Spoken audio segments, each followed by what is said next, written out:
here to help you through the fog with another episode of the pod. We're talking about Joan the Wad. Welcome to Ladies Frights. I'm your host, Joan.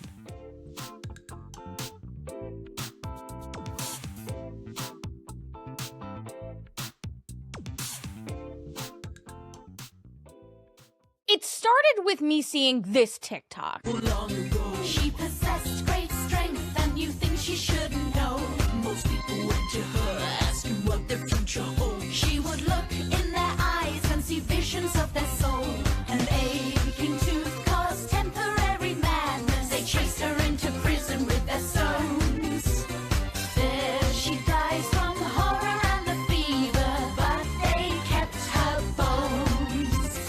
Oh no, Joan the Crone, here is where my ghost will roam. They had to move her hallowed remains.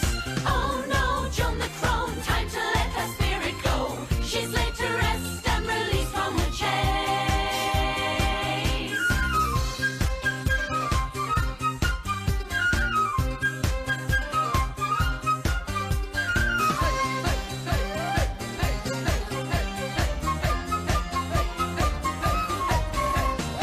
This immediately got my attention because I don't know if you know this, but my name is Joan.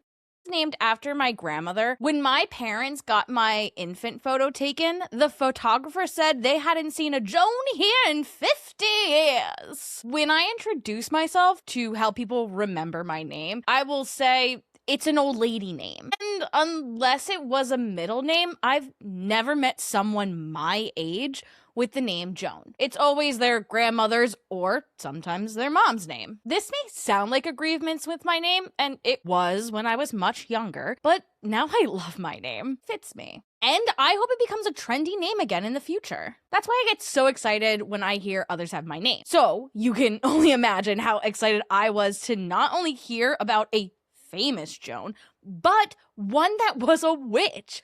I had to learn more. So I started my research, like anyone would, by typing into Google Joan the Crone, and no links came up matching that description, but there were a lot referencing the name with fairies in Cornwall, England. However, as I went through each link, I started to feel like they were not all talking about the same folk figure. And, well, I was right. To my disappointment, Joan is not a name, but more of a title in Cornwall. During the 1800s, when women who worked as wise women and healers were being persecuted as witches, the practice of calling those who held those positions in the village as Joan became common. It is also common in the Cornish tradition to give the name to female spirits. If you were to research along with me and look up Joan the Crone, two figures come up: Joan the Wad and Joan Wyatt, the fighting fairy woman. Hi, so editing Joan here.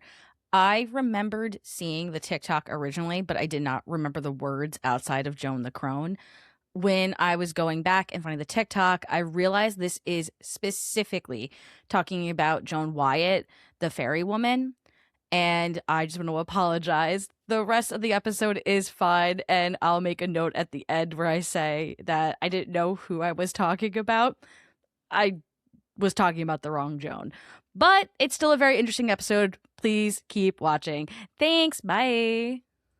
In this video, we're going to cover Joan the Wad, but don't think Joan Wyatt will never get her time to shine on this channel. Hopefully, you will be hearing about her next June. Joan the Wad is a figure from Cornish folklore. Simply put, she's the queen of the pixies, or piskie, as they are called in the region. A bit more complicated to explain is exactly what a pixie is. There have been centuries of folklorists who have been fascinated with the Cornish folklore and pixies specifically. However, even with all of these years of studying, not much is agreed upon universally about these little guys, including the etymology of the word piskie. The best guess I saw was the word came from the Brittonic language, which was a language spoken in Britain during the Iron and Roman Age.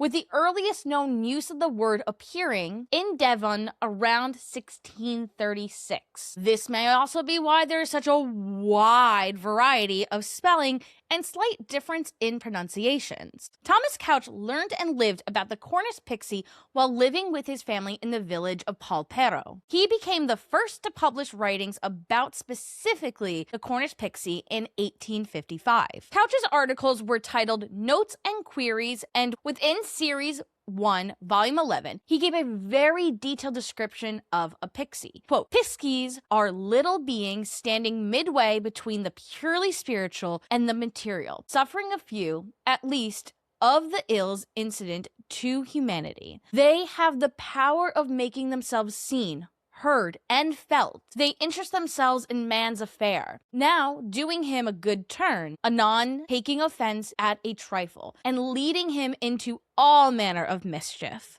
Unquote. The most common belief is that pixies are ancient pagan gods of Cornwall. The other not-so-lovely theories believe that they are spirits of infants who were not able to be baptized before they passed away. Now their souls inhabit the body of old pagans who refused Christianity. Even though their bodies are preserved, they are cursed to become smaller and smaller over time, until they become so small they can no longer be perceived. The link to Christianity may come from the idea that some hold in Cornwall that there were no pixies until the saints came to England. Pixies were said to be perched on their shoulders and hanging from their beards when the saints traveled over. One of the first efforts to categorize them comes from the popular romances of West England by Robert Hunt in 1865. Hunt had a very systematic mindset when it came to his system of classification. He had a background in math and science,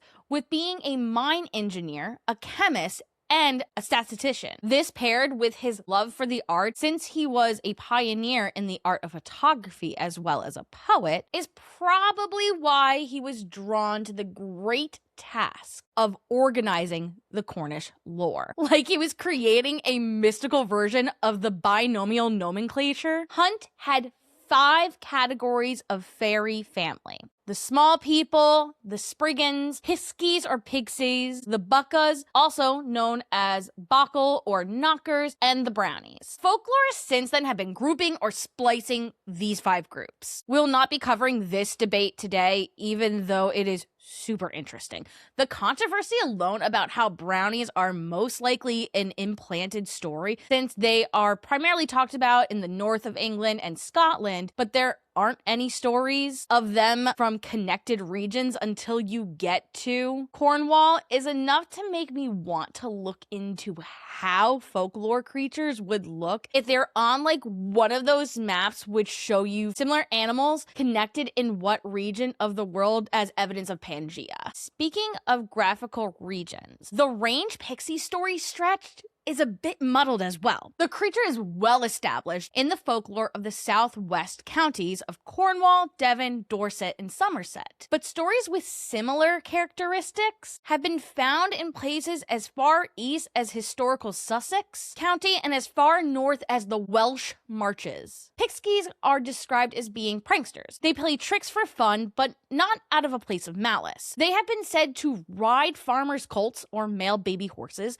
and chase around cattle. The pixies would ride them so rugged they would leave mysterious knots in their mane. Horse owners, even in the States, have called these fairy knots. They have also been said to be the culprits of random knots in seamstresses' threads or the reason for a missing thimble. It's clearly done for fun since, according to Robert Hunt's writing, laugh like a pixie is a common saying. One of the most common pranks played is upon travelers and is known as being pixie-led. Referring back to Robert Hunt's writing again, he said pixies were, quote, most mischievous and very unsociable sprite. His favorite fun is to entice people into the bogs by appearing like a light from a cottage window, or as a man carrying a lantern. Unquote. Some people believe that pixies control the mist and use it to cover familiar paths and landmarks, leaving travelers feeling hopelessly lost even on a path they've walked down hundreds, maybe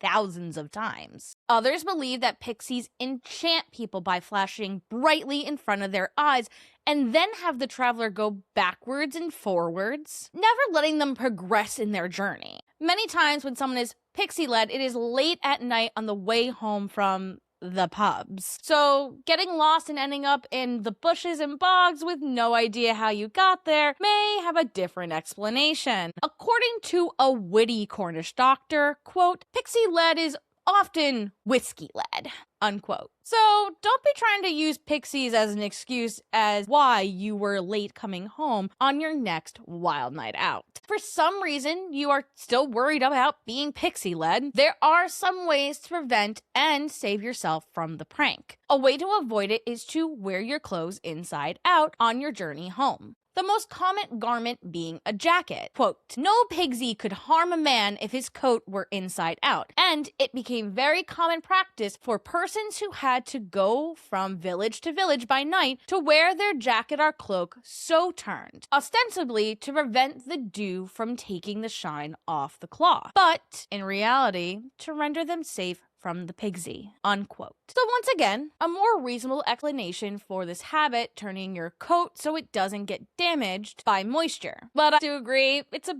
bit more fun to think the reason is to spare yourself from a supernatural trick. There is one other way to save yourself from being utterly lost at night. Instead of being the victim of a pixie prank, you could ask one for help instead. All you need to do is say the following: "Jack the lantern, Joan the Wad, that tickled the maid and made her mad. Light me home, the weather's bad." Then, Joan the Wad will light your way home safely. As I mentioned before, Joan the Wad serves as queen of the pixies and Jack the Lantern being the king of them. And yes, Jack the Lantern is sometimes known as Jack O' Lantern or Jack O' the Lantern. But we will save him for another time and focus on his lovely wife for this episode. Both members of the royal family are associated with light and have been not only associated with pixies, but Willow of the Wisps specifically. Willow of the Wisps, also known as foolish lights, are from English folklore and are lights that appear especially over bogs and marshes and confuse travelers. So yeah, being pixie-led, but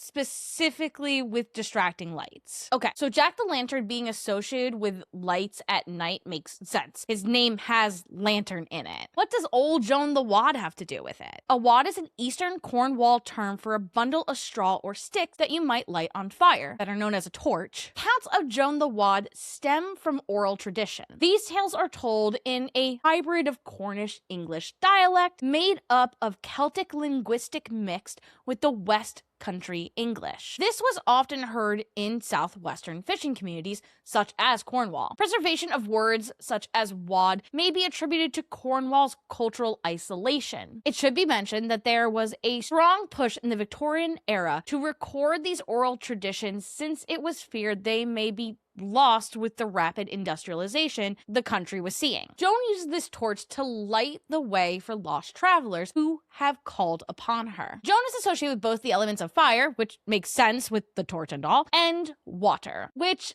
I'm not sure why that is. I can guess it may have something to do with the mist and the fog being made of water, but it may also have to do with water often being an element associated with the feminine. The first time Joan was recorded was found in our boy Thomas Couch's 1855 work, which I've mentioned previously. Couch's writing is where we find the rhyme to call for Joan in our time of need. I should note why the rhyme mentions tickling a maid, because if you were anything like myself, you thought this sounded a lot like a couple looking for a unicorn. See the last episode to get that reference.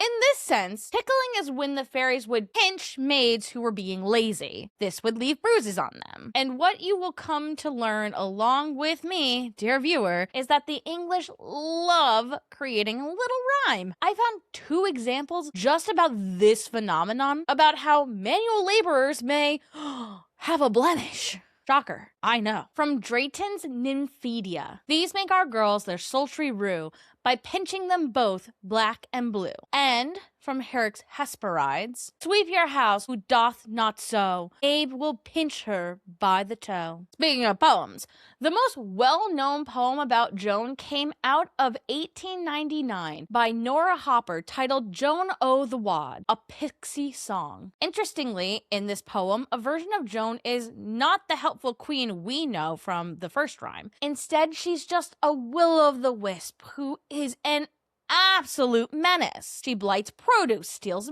milk, torments animals, and gets frisky with young men. If you can get it, girl.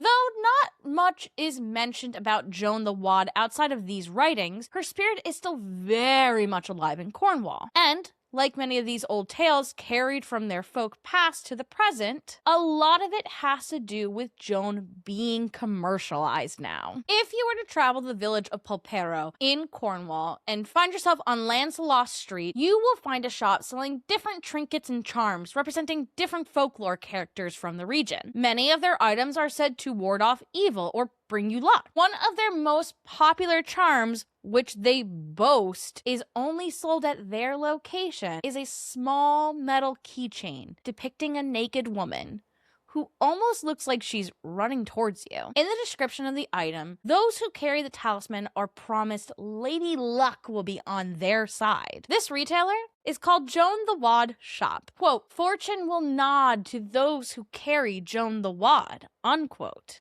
Yeah. Another rhyme. However, I'm not so clear if this one was organically created or came about as a marketing tactic. F.T. Nettlingham moved with his new wife to Cornwall in 1923. Prior to this, he had served in the Royal Flying Corps during World War I and went on to author a collection of soldier songs published in 1918 under the title Tommy's Tunes. He then worked for his father-in-law as a financial organizer overseeing two companies. Once making the move to Cornwall, the couple set up a business based on selling Cornish litany, or traditional folk prayers, burnt into wood. People loved it and they wanted more, which meant Nettlingham needed more hands to help. In 1924, the 21-year-old Arthur Ragg moved to Cornwall and into Nettlingham's home. He worked for the couple in return for room and board. The business moved from wood to paper as Nettlingham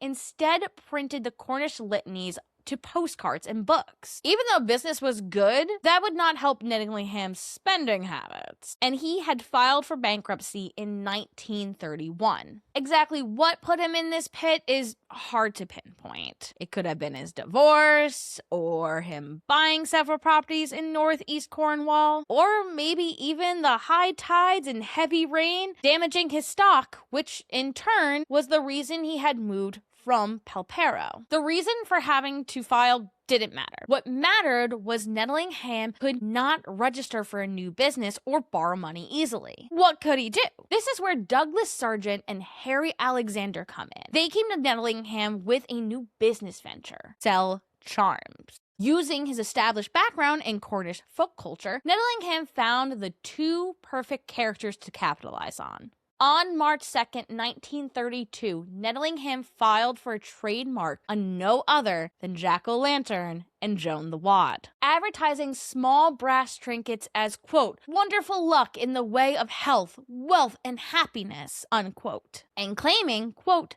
substitutes were not effective, unquote. Nettlingham even squeezed in some exclusivity along with an additional sale by saying no one is allowed to have Joan the Wad unless they have previously possessed the history of the luck Cornish pixie folk, which was a booklet the business also produced. Joan was said to, quote, sees all, hears all, does all, unquote, and people ran to get their charms. Business was again booming. Sargent took a newspaper to court for libel. The paper had claimed Sargent's role with Joan the Wad was dishonest. Sargent ended up admitting that the charms were made in Birmingham, over 350 kilometers away, far from the home of Joan and her mythology. But to make up for it, the charms were dipped in the Lucky Saint's Well in Cornwall. The business tried to incorporate this detail into their mythology to try to save face. The charms would be made in Birmingham, then brought to Cornwall, put into cages, and dipped in bulk into this well. That hiccup aside, Joan the Wad and her kingly husband's charms continue to sell well, even throughout the Second World War. Part of this success was Nettlingham's advertising in popular occult magazines, having within them reviews from satisfied customers raving about their luck change for the better, once in possession of a Joan the Wad charm. By the 1950s, the business model was seen as successful and copycat businesses started to pop up. These businesses would use their own local lore to create lucky charms to compete with the Joan charms being sold. In the 1990s, Joan the Wad shop opened in Polperro, their focus solely being on providing wares which represent the pixie stories of the land. This included Joan the Wad charms. Since then, the shop has hosted thousands of tourists annually. Speaking of tourism, the whole village of Polperro has leaned into their mythical folk heritage and promoted it to draw in tourism. In 1995, the first annual Polperro Festival was held. Locals and their businesses participate in folk dance, music, and of course, storytelling. The festival lasts for 9 days in June. This year, 2026, the festival is June 13th to the 21st. So if anyone wants to take me for an early birthday gift, I won't stop you. Oh, that's another fun connection Joan and I have. My birthday is in June. To this day, many people will carry around their Joan the Wad charm, believing it will bring them luck. Looking at the reviews for this charm on the Joan the Wad shop website today, the first review claims how the charm has changed their luck with friends and money for the better. Several reviews talked about how carrying a charm was a generational tradition. Funnily enough, there are a decent amount of reviews talking about ordering it again because they lost their previous charm, which makes me wonder how a charm based on a pixie who guides you when you get lost could have her representation get lost. Unless she's being mischievous and making the charms get lost, all as a ploy to get you to buy another one. I always find it interesting how stories change over time. I find it even more interesting what happens to said stories when people apply them to make some money. It appears to me Joan the Wad was a story which had historical roots in folklore, who would, on occasion, act against her pixie nature and help a lost traveler. Now she has gone from just a friendly guide to Lady Luck herself. She's suddenly promised a lot more than her stories, Coach and his contemporaries found about her amongst the Cornish people. Cornwall is rich with folklore, especially tales of the fairy folk. So why shouldn't the folklore make you rich? Right? I see both sides of this. Capitalizing on stories helps bring in tourism and promote the continued telling of these localized tales, keeping them and the culture alive. However, adding money into the equation often changes the story into something more digestible in order to make sure your audience is as wide as it can be, and you're bound to lose the nuance to the culture, its past, and the stories derived from them. It reminds me of how often the town of Salem, Massachusetts is associated with the image of the witch, like the witch spoons I talked about in the episode on the Blue Lady, which you should totally check out.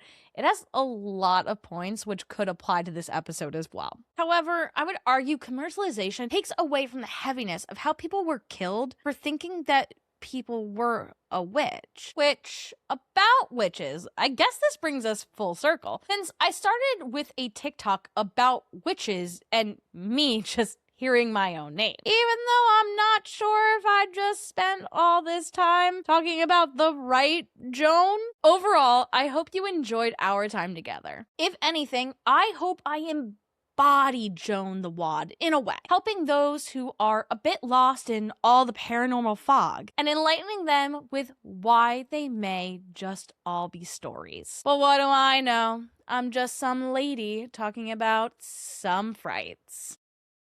I hope you all enjoyed that very much. I had a great time learning about Joan the Wad. And is it a bit self-centered of me for my ears to perk up whenever I hear my own name? Oh, yes. Yes, it is. It is. But I don't often celebrate myself in this way. I'm not a person who's like the whole month is my birthday. Actually, my brother and my father also have birthdays in June, and Father's Day is in June in the States, and my husband is actually a week after I am for birthdays. So I have always kind of shared the birthday celebration. So I'm not a big, like, crazy all-out birthday person. We end up having, like, a lot of parties, but that's, like, because people are meeting anyway for a holiday that happens around my birthday. I'm not trying to give exactly my birthday out. I'm sure people will figure it out. It's not that big of a deal to me. Yeah, I don't celebrate my birthday month. I'm not that kind of person. I just thought it'd be fun to do it, especially because there's so many Tuesdays in June. I had to come up with something to do, and I was like, you know what? Let's make it a little bit about myself, just for once. One time, we'll make it about me. Maybe all the time. Maybe June will be Joan month. What do we think about that, kids? Don't think about it too hard. I don't want to. But yeah, thanks for joining me. You have one episode left. And as I said, it's my birthday month. So I'm going to be talking about birthday traditions and rituals like I did with the New Year's one. So I thought we could do a deep dive into that and see how fun that is. But yeah, here at Ladies Fright, even though it's my birthday month, I want to give you a gift of 10%. 10% of what? I hear you asking. That's a great question, let me tell you. So you could get 10% possibly of a couple of things. You might get 10% more likely to wear your jacket inside out. You might be 10% less likely to doom scroll. Or you might be 10% more likely to find a fairy named after yourself. But you won't know until you like, comment, or subscribe. And if you do all three, it'll become 30%.